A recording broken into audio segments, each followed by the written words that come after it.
g'day. How you going? What do you know? They'll strike a light. G'day. And how you going? Just say g'day, and you'll be right.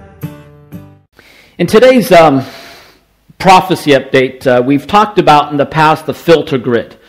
And this is one of those things as you look at news reports and you go through scriptures and you can see how things are lining up. And recently, as we've mentioned, how things have continued to escalate at great proportions. And again, just as a reminder of that filter grid, and you can even break it down into 4 specific signs from a spiritual component, environmental, personal, and natural. But within these filter grid, we talk about the earth and the sky, which the earthquakes, the natural disasters, hurricanes. We'd even throw diseases and pestilences and famines within this category. On the moral issue, the immorality that's running rampant and the perversion and the whole homosexual agenda is just pushing a harsh agenda like never before. On the religion aspect, the apostasy, the deception within the churches these days and within Christianity and people walking away from the Lord, and the persecution that's hitting the churches like never before around the world. And then a technological issue, we'll bring up one of those components today.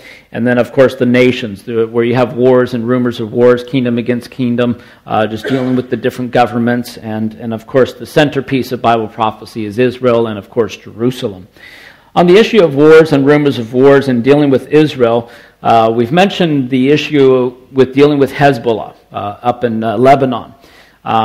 They're right now in putting their state of emergency this week because they fear that Israel is going to do a preemptive strike. Again, we've mentioned how Hezbollah has close to over 150,000 rockets ready to be launched into Israel. So if there was a preemptive strike on Israel, it would be to take out some of those areas where all those rockets, because it'd be disastrous if Hezbollah goes ahead and launches all those rockets into Israel. So it'd be a major ramifications on that. So there was an interesting article that talked about that.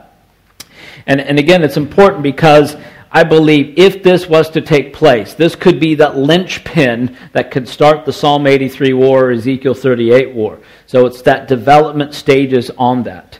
And by the way, there was another report that came out of the Times of Israel that talked about how Iran, their missile production has tripled recently. So what they're trying to get out there, they're the ones arming up Hezbollah. They're arming the Palestinians and Hamas.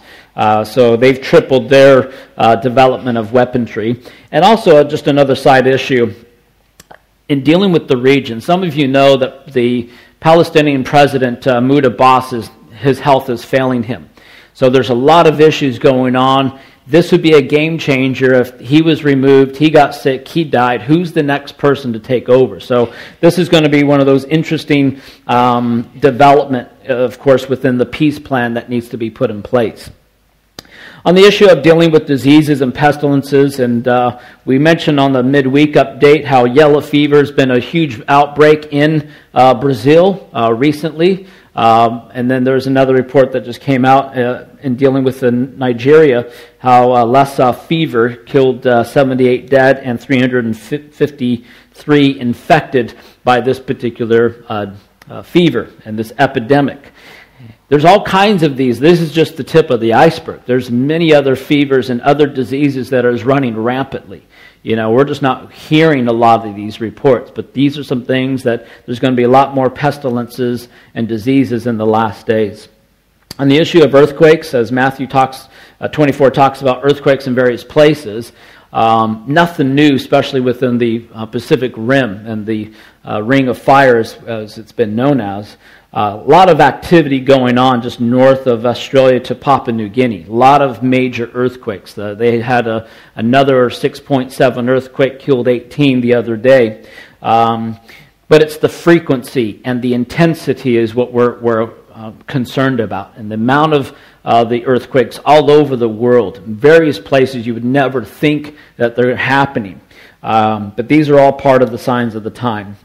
And then lastly, on a technological issue, this could be one of those tools, not saying it is, but it could be a very well easy for government to implement and easy for the Antichrist to implement for the mark of the beast. Not saying it is, but saying here's this amazing tool that they could be using. The scientist believes that human microchip will become non-optional.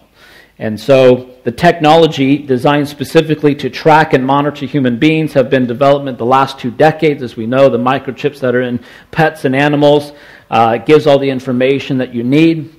But there's this little grain, it's like the size of a piece of rice that tells you all this other information that they would be implanting in humans. And also it gives you it's monitoring people's behaviors.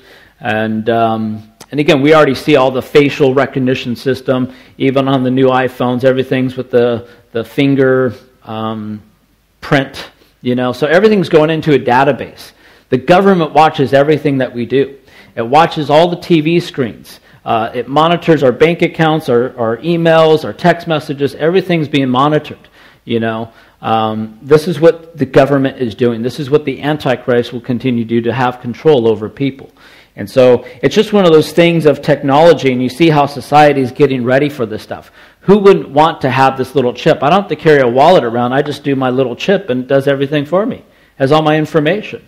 So a lot of people say, hey, that's a no-brainer. Let's do it, And so this is one of those things, not saying that that's right now, but I'm saying the technology is available. So we're on the cusp. This wasn't available 30 years ago, so we're seeing how closely we are the signs of the times. And so it's exciting times that we're living in, but the most important thing, keep your eyes on Jesus, stay in the Word, be watchful, and be alert. Amen? And that's it for today's update.